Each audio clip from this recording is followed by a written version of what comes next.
그가 강성하여짐에 그의 마음이 교만하여 악을 행하여 그의 하나님 여호와께 범죄하되 곧 여호와의 성전에 들어가서 향단에 분향하려 한지라. 제사장 아사랴가 여호와의 용맹한 제사장 80명을 데리고 그의 뒤를 따라 들어가서 우시야 왕 곁에 서서 그에게 이르되 우시야여, 여호와께 분향하는 일은 왕이 할 바가 아니오 오직 분향하기 위하여 구별함을 받은 아론의 자손 제사장들이 할 바니 성소에서 나가소서. 왕이 범죄하였으니 하나님 여호와에게서 영광을 얻지 못하리이다.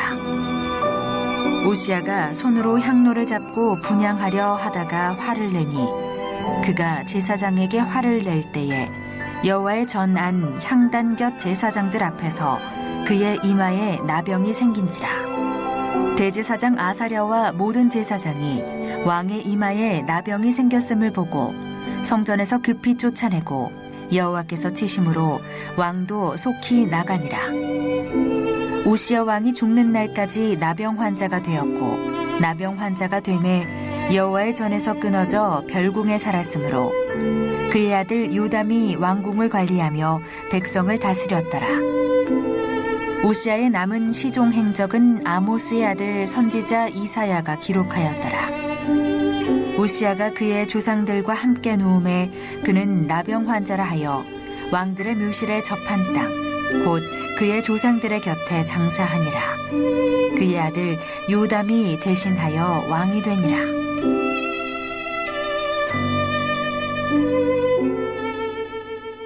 제 6주 만에 제가 설교를 성도들 앞에서 하는 것 같습니다. 한 6주 동안 영상으로 예배를 드리면서요. 아무도 없는 그냥 빈 예배당에서 혼자 카메라 앞에서 설교를 했었습니다. 뭐 코로나 때문에 어쩔 수는 없었지만 그러면서 느껴지는 것은 뭐냐면 한 성도 한 성도의 소중함입니다. 우리가 코로나를 통해서 우리가 많이 힘들어하지요. 우리가 마음대로 예배도 못 드리고 또 경제적으로 힘이 들고 여러 가지 어려움과 불편함이 있지만 그러나 이 중에서도 우리가 깨닫는 것은 무엇이냐? 내 옆에 있는 한 사람의 소중함입니다. 아, 내가 교회에서 예배 드리는 것이 이렇게 감사한 일이었구나. 소중한 일이었구나. 내 옆에 있는 한 사람 한 사람이 이렇게 귀하고 소중한 존재였구나. 우리가 떨어져 있어 보면 그 사람의 소중함을 좀 알 수 있습니다. 그래서 우리가 이 코로나로 인해서 우리가 더 깨닫는 것은 내 옆에 있는 그 한 사람이 이렇게 소중한 사람이었구나. 참 깨닫는 그러한 시간 되시길 주의 이름으로 축원을 드립니다. 오늘 우리 지난 시간이었지요. 유다의 이제 10번째 왕 우시야 왕에 대해서 살펴보았는데 계속해서 우시야 왕의 그 후반기 인생이 어땠는가에 대해서 본문을 통해서 우리가 말씀을 나눠보고자 합니다. 지난번 시간에 살펴본 대로 우시야 왕은 힘들고 어려운 상황에서 형통했습니다. 군사적으로 형통해서 금방 나라를 다 무찌르고 조공을 받는 나라가 됩니다. 경제적으로도 농지개간을 내서 땅이 넓고요. 나라 곳간이 재정이 넘쳤습니다. 그리고 정치적으로 나라도 안정되고 그의 이름이 애굽에까지 이름을 떨치면서 그러면서 아주 정치적으로도 안정이 됐습니다. 이렇게 우시야 왕이 형통한 삶을 살 수 있었던 이유가 무엇이었을까요? 지난 시간 살펴보았지요. 첫 번째는 하나님 보시기에 정직하게 행했다.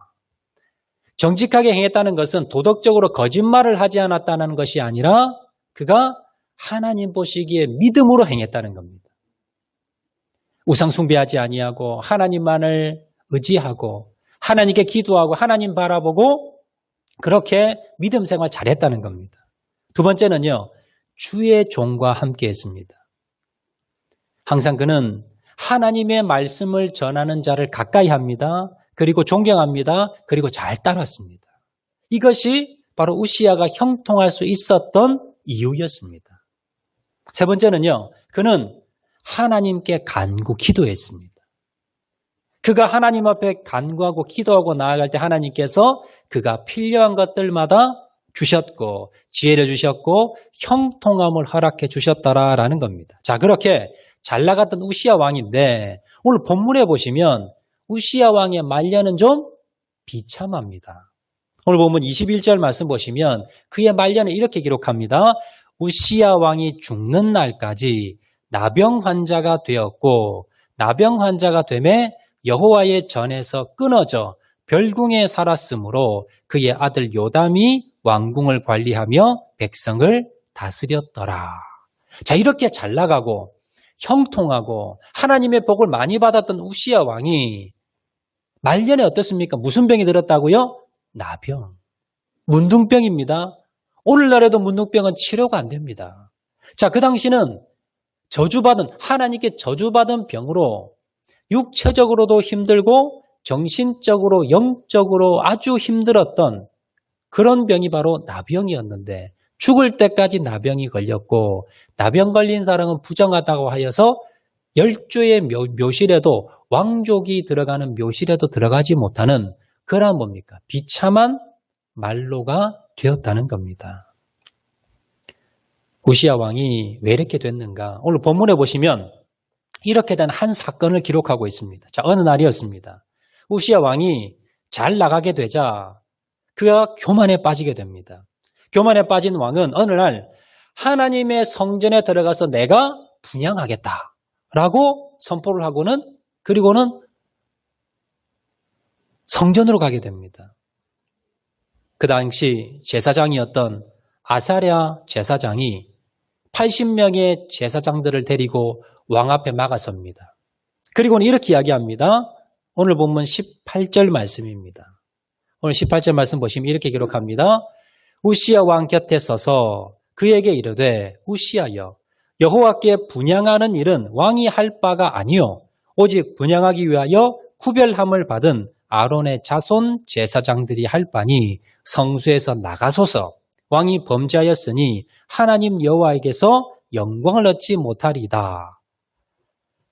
자, 아사랴가 제사장이 왕이 제사 드리려고 한다는 소식을 듣고는 급히 달려옵니다. 그리고는 왕 앞에 막아섭니다. 그리고 왕에게 왕이여 성전의 제사는 왕이 드리지 못합니다. 성경에 아론의 후손인 제사장들만 분향할 수 있습니다. 왕이 이거 드리면 이 범죄하는 것이고 하나님께 큰 벌 받습니다. 안 됩니다라고 막아서게 됩니다.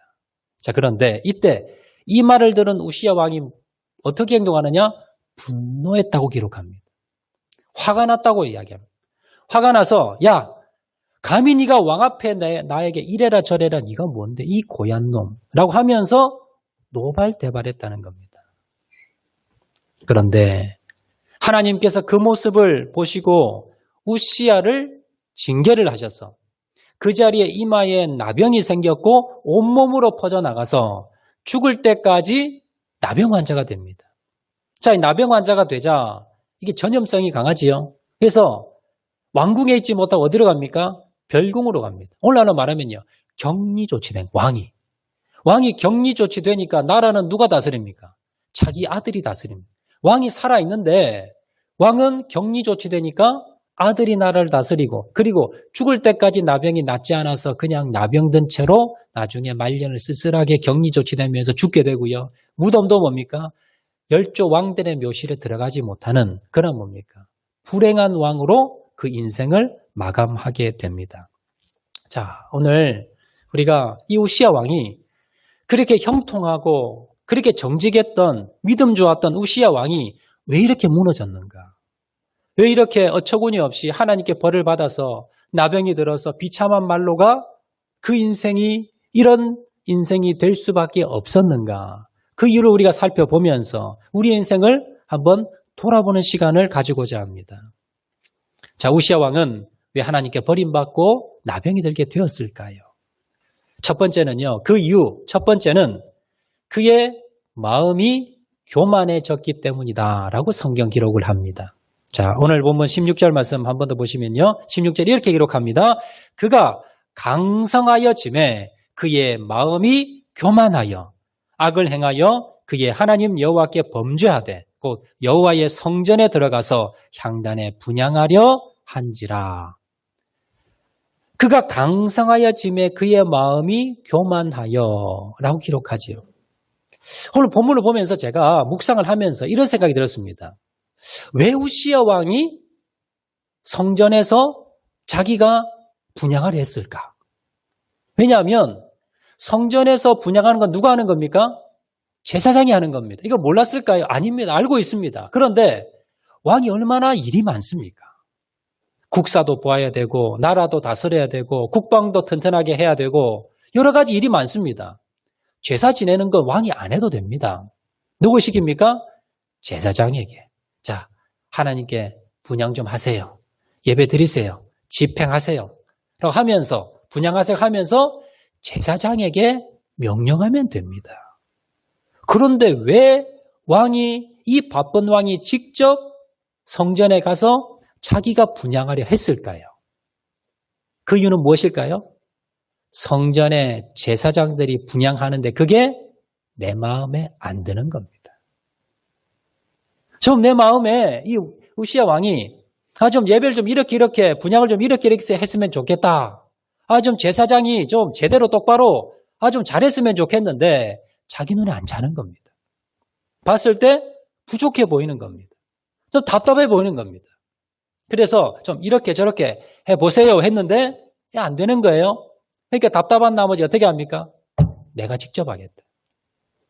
내가 답답해서 내가 보니까 내가 아주 속이 답답해서 내가 직접 가서 내가 직접 집행을 하겠다라고 했을 가능성이 많다라는 겁니다.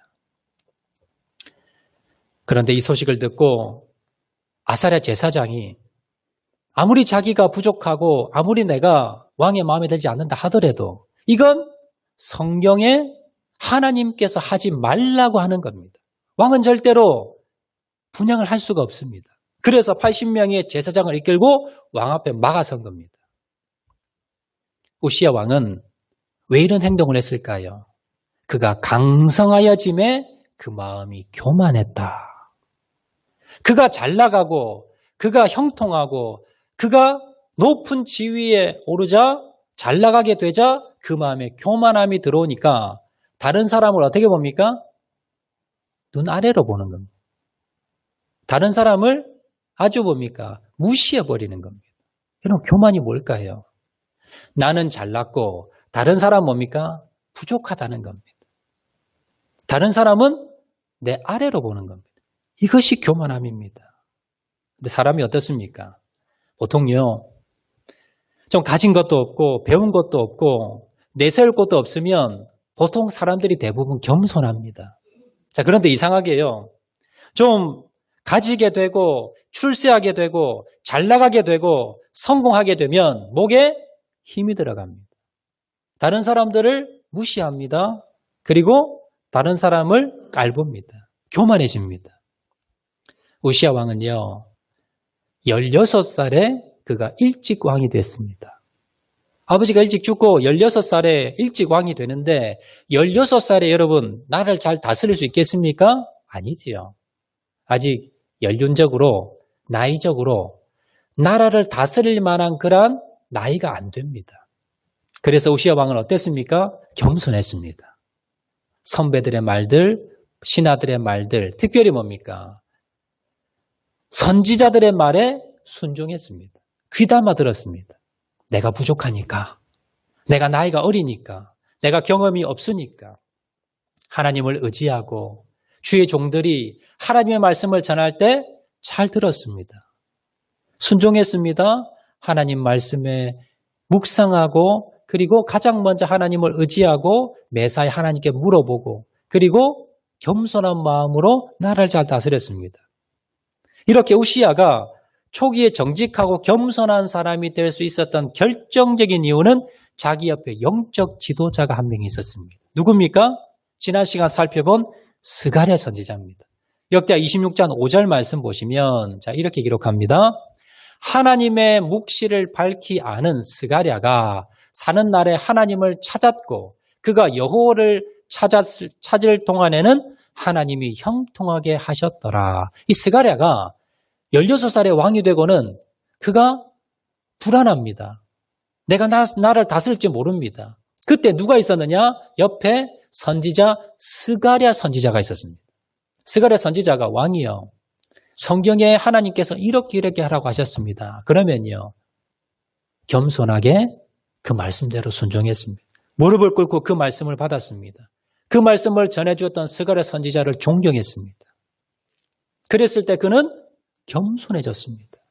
그리고는 그의 삶이, 그의 나라가 형통했다는 것. 그런데 스가랴가 사는 날 동안까지였습니다. 스가랴 선지자가 죽었고 그리고 우시야 왕은 교만해집니다. 이제는 뭐예요? 내가 하나님 말씀 듣지 않아도 내 주위에 나보고 뭐라고 하는 사람 없어도 나 혼자 할 수 있어. 그리고는 그 뒤에 누가 뭐라 그래도 내 마음대로 합니다. 제사장이 왕이요. 왕은 분양할 수 없습니다. 아론의 후손 제사장들만이 할 수가 있습니다. 똑같이 주의 종이 이야기했지만 그러나 우시야 왕은 어떻게 합니까? 듣지를 않습니다. 이것이 교만입니다. 여러분, 교만은요. 우리가 좀 성공하고 여러분 좀 똑똑하고 많이 배우고 잘나고 좀 가진 것이 많고 이렇게 성공하고 형통한 사람이 더 많이 빠질 가능성이 더 많습니다. 그래서 여러분, 이 교만함에 빠지지 않기 위해서는 항상 뭡니까? 나를 돌아보는 겁니다. 그리고 나보다 남을 더 높게 보는 겁니다. 자, 빌립보서 2장 3절 하반절에 보시면 이렇게 말씀합니다. 오직 겸손한 마음으로 각각 자기보다 남을 낮게 여기고. 여러분, 교만에 빠지지 않기 위해서는요, 항상 어떤 마음을 가지셔야 됩니까? 항상 겸손한 마음을 가지셔야 되는데, 겸손한 마음을 가진다는 건 다른 말로 뭐냐면, 나보다 남을 뭡니까? 더 높게 보라는 겁니다. 우리는 다른 사람을 나보다 아래로 잘 봅니다. 가정에서 부모님을 이제 머리 컸다고 존경하지 않습니다. 직장에서도 교회에서도 어디에서도 다른 사람들을 나보다 아래로 봅니다. 이것이 바로 우리가 교만에 빠지는 징조라는 겁니다. 여러분 항상 내가 교만에 빠지지 않고 내가 겸손한 사람 되기 위해서는요. 항상 뭡니까? 나보다 남을 낮게 여기는 겁니다. 단 한 가지라도 배울 점이 있으면 나보다 뭡니까? 남을 더 나보다 높게 보고 그리고 그 사람을 배울 점을 찾고 그 사람의 장점을 바라보고 존경하는 겁니다. 그렇게 산다면 우리가 뭡니까? 교만에 빠지지 않을 수 있습니다. 그리고 가장 큰 겸손은 무엇입니까? 하나님의 말씀 앞에서 우리가 겸손해지는 겁니다. 우시야 왕은 스가랴 선지자가 선포된 하나님의 말씀에 겸손했지만 그가 죽고 난 뒤에 그 뒤에는 뭡니까? 아무리 주의 종들이 와서 말씀을 주어도 선포해도 그는 어떻게 됐습니까? 듣지를 않았습니다. 그리고는 결국 교만에 빠져서 그가 나병에 걸려 비참한 죄를 맞이하게 되었더라라는 겁니다. 그래서 여러분 항상 주위에 여러분을 영적으로 지도하는 사람, 영적인 여러분의 영향력을 주는 사람을 여러분 배나 존경하시기 바랍니다. 그리고 그들과 영적으로 가까이 하시기 바랍니다. 그리고 항상 겸손한 마음으로 하나님의 말씀을 여러분 가까이 하시기 바랍니다. 여러분 거울이 있죠. 거울은 우리가 우리의 모습을 단장하기 위해서 바로잡기 위해서 거울을 봅니다. 우리 영적인 거울, 마음의 거울이 무엇입니까? 하나님의 말씀입니다. 이 하나님의 말씀을 통해서 나의 영혼의 내 마음을 여러분이 보는 겁니다. 그리고 바로잡는 겁니다. 항상 주의 말씀을 통해서 겸손하게 주의 말씀을 통해서 여러분 겸손한 자가 되시는 저와 여러분 되시기를 주의 이름으로 축원을 드립니다. 자, 두 번째는요. 우시야 왕이 하나님께 버림받았던 두 번째 이유. 첫 번째는 그가 교만했기 때문이고요. 두 번째 이유는 그가 분노를 조절할 줄을 몰랐기 때문입니다. 자, 오늘 본문에 보시면 표면적으로 우시야 왕이 나병에 들었던 표면적인 이유는 그가 교만함입니다. 교만해져서 자기가 드리지 못하는 성전의 분향을 하려고 하다가 나병이 든 겁니다. 그런데 본문은 자세히 보면요. 그 표면적인 이유고 실제적인 이유는 뭡니까? 그가 화를 냈기 때문에. 자, 오늘 본문에 19절 말씀 보시면 이렇게 기록합니다. 우시야가 손으로 향로를 잡고 분향하려 하다가 화를 내니 그가 제사장에게 화를 낼 때에 여호와의 전안 향단 곁 제사장들 앞에서 그의 이마에 나병이 생긴지라. 오늘 본문을 자세히 보시면 우시야 왕이 나병이 든 것은 자기가 드리지 못하는 제사를 드렸기 때문이 아니라 제사를 드리려고 하다가 그를 막아서는 제사장에게 화를 내게 됩니다. 그리고는 화를 내고 난 뒤에 그의 이마에 나병이 생기게 됩니다. 사실 우시야는요, 제사를 드렸습니까? 안 드렸습니까? 못 드렸습니다. 드리려고 하기 전에 제사장들이 와서 자기를 막아 섰고요. 그리고는 왕 앞에 막아서는 그 제사장들을 향해서 화를 내다가 화를 내니 그가 제사장에게 화를 낼 때에 19절 한 번 더 띄워주시기 바랍니다. 19절 말씀 보시면 중반절에 분향하려 하다가 분향하지 못했지요. 화를 내니 제사장들이 막아서자 화를 냈습니다. 그가 제사장에게 화를 낼 때에 여호와의 전한 향단 곁 제사장들 앞에서 그의 이마에 나병이 생긴지라. 자, 결정적으로 우시야가 나병이 생겼던 결정적인 직접적인 이유가 무엇입니까? 바로 제사장에게 화를 냈다는 겁니다. 화를 냈다. 여러분, 우시야 왕은 화를 한번 내고는 그 감정을 조절하지 못하고 화를 한번 내고는 그 인생이 뭡니까? 평생토록 그 인생이 완전히 종을 쳐버렸습니다. 평생 그 인생이 망가졌고 무너져 버렸습니다. 여러분 마음을 잘 다스려야 되고요. 여러분 감정을 잘 다스려야 됩니다. 특히 여러분 분노를 잘 다스려야 됩니다. 한 번의 분노를 잘 다스리지 못하고 실수해서 평생에 여러분 인생을 망치는 사람들 얼마든지 많이 있다는 걸 여러분 성경을 통해서 우리 주의를 통해서 우리가 알 수가 있습니다. 창세기에 보면요. 인류 최초의 살인이 분노 때문입니다. 가인과 아벨이 있었습니다. 가인은 질투로 인해서 분노를 발하게 됩니다. 그리고는 그 분노를 삭히지 못하고 동생을 어떻게 합니까? 돌로 쳐 죽여버립니다. 인류 최초의 살인죄가 자신의 분노를 순간적으로 억제하지 못한 그 분노를 자기가 관리하지 못하고는 최초의 인류의 살인죄가 일어나게 되고 사람을 죽이게 되고 그 저주를 계속 받게 되었더라라는 겁니다. 모세도 마찬가지지요. 위대한 지도자 모세의 꿈이 뭐였을까요? 가나안 땅 들어가는 겁니다. 40년을 광야를 방황하고 드디어 뭡니까? 드디어 이제 모압 평지까지 왔습니다. 눈앞에 가나안 땅이 펼쳐집니다. 그런데 하나님이 너 못 들어간다. 뭐 때문일까요? 네가 화를 냈다는 겁니다. 하나님께서 반석을 가르쳐서 물을 내라라고 했는데 하도 이스라엘 백성들이 불순종하니 이 모세가 화가 났습니다. 그래서 어떻게 합니까? 지팡이로 그 바위를 2번을 쳐버립니다. 그때 하나님께서 뭐라 그럽니까? 그것 때문에. 네가 네 감정을, 네가 분노를 조절하지 못했기 때문에 너는 가나안 땅에 들어가지 못한다. 여러분 얼마나 그때 모세가 가슴을 땅을 치며 후회했을까? 그때 좀 참았으면 내가 저 가나안 땅에 들어갈 수 있었을 텐데. 여러분도 마찬가지입니다. 내가 그때 한 번만 참았으면, 내가 그때 분노를 내가 조절했었으면 내가 이렇게 되지 않았을 건데. 얼마나 여러분 많은 사람들이 그 분노를 조절하지 못해서 평생토록 후회하고 그 인생이 망가지는 사람이 얼마나 많으냐는 겁니다. 여러분 그래서 성경은요, 이 분노를 조절하라라고 우리에게 계속해서 말씀합니다.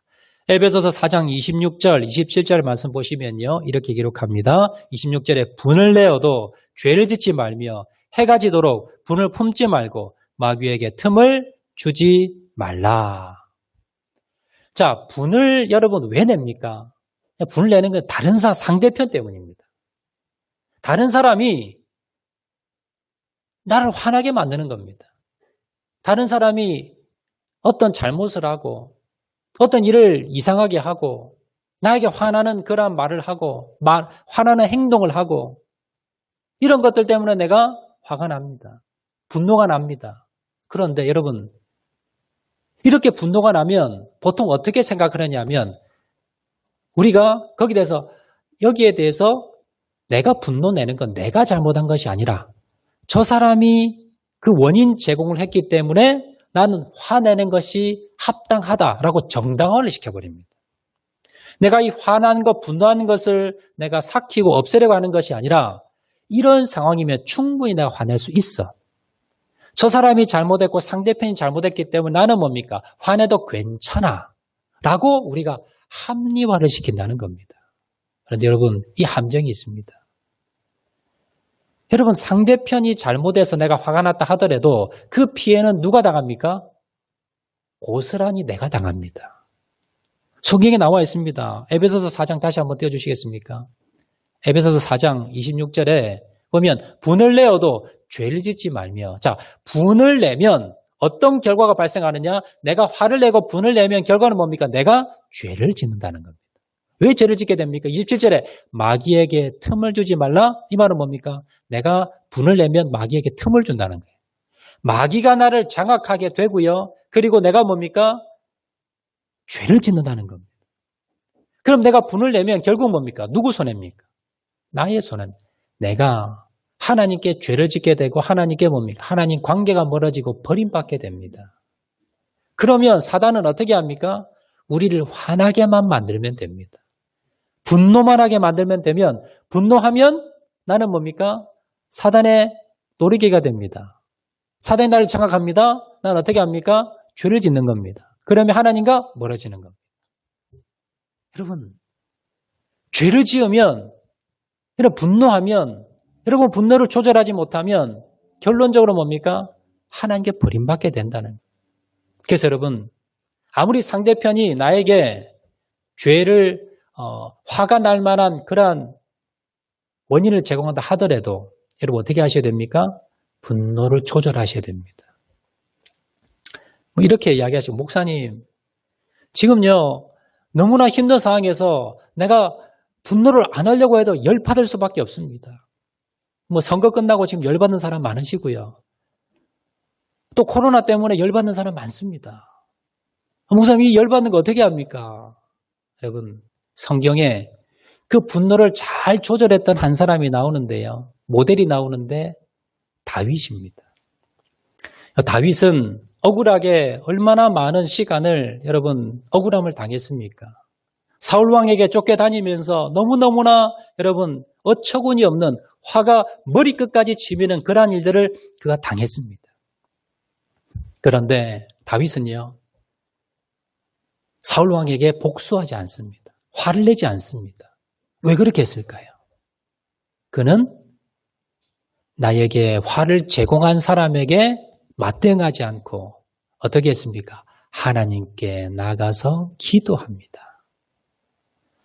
시편에 보면 다윗의 시간 절반 되는데요. 그 대부분의 시가 어떤 시입니까? 그가 억울했을 때, 그가 분노가 치밀었을 때에 그때에 하나님 앞에 나아가서 부르짖으면서 기도했던 내용입니다. 하나님, 저 원수 좀 손 좀 봐주세요. 하나님, 저 원수 좀 어떻게 해주세요. 하나님, 내가 너무너무나 힘이 들고 너무너무 화가 납니다. 다른 사람들에게 가서 화낸 것이 아니라 하나님께 나가서 기도로 승화시켰다는 겁니다. 그래서 어떻게 됐습니까? 분노를 조절하게 됩니다. 그리고는 뭡니까? 사울 왕에게 온정을 베풉니다. 그리고는 그 후손들까지 그가 다 뭡니까? 다 원위치 시켜주고 다 세워주게 됩니다. 그리고는 모든 백성들에게 칭송을 받고 위대한 성군 다윗이 될 수가 있었다는 겁니다. 다윗이 될 수 있었던 것은 바로 뭡니까? 그가 그의 감정, 그의 분노를 다스릴 줄 알았기 때문에 하나님께서 다윗은 이렇게 위대하게 쓰셨고 우시야 왕은 어떻게 됩니까? 비참한 말로 그의 감정을 다스리지 못하고 그의 분노를 바라면서 그러면서 그 뭡니까? 나병이 들어서 비참한 인생으로 마감할 수밖에 없었다라는 겁니다. 여러분 말씀 뵙도록 하겠습니다. 우리가 어떻게 하면 하나님의 받은 그 은혜를, 그 복을 끝까지 유지할 수가 있을까? 우리가 넘어지지 않고 어떻게 승리하는 삶을 살 수가 있을까? 어떻게 하면 형통한 삶을 살 수가 있을까? 그것은 바로 우리의 뭡니까? 겸손해지는 것, 교만해지지 않고 하나님께 많은 걸 받아도 내가 더 높은 곳에 올라가더라도 어떠한 자리에 있든지 간에 우리가 날마다 겸손한 겁니다. 특별히 나를 지도하는 사람, 영적인 지도자와 좋은 관계를 맺으시기 바랍니다. 목회자들과 교육자들과 또 나를 영적으로 지도해주는 사람들과 항상 뭡니까? 겸손하게 여러분 지도를 받으시기 바랍니다. 그리고 하나님의 말씀을 날마다 여러분 가까이 하시면서 나를 돌아보시기 바랍니다. 내가 겸손해졌는지, 내가 교만에 빠지진 않았는지 날마다 여러분 돌아보시기 바랍니다. 두 번째는요, 여러분 감정을 조절하셔야 됩니다. 분노에 빠지시면 안 됩니다. 아무리 화나는 일이 있어도 여러분 그날 하나님 앞에 기도로 해결하셔야 됩니다. 이것을 키우시면 결국 뭡니까? 죄를 짓게 되고 여러분 사단에게 빌미를 제공하게 되고 결국은 내가 넘어지게 되어서 인생에 뭡니까? 큰 후회를 할 수도 있다는 것을 기억을 하시고 하나님 내가 겸손하게 도와주시고 아무리 열받는 일이 있다 하더라도 하나님 주님 앞에 나가서 기도로 승화시키게 도와주시옵소서. 간구하고 나가시는 저와 여러분 되시기를 주의 이름으로 축원을 드립니다. 우리 말씀 생각하면서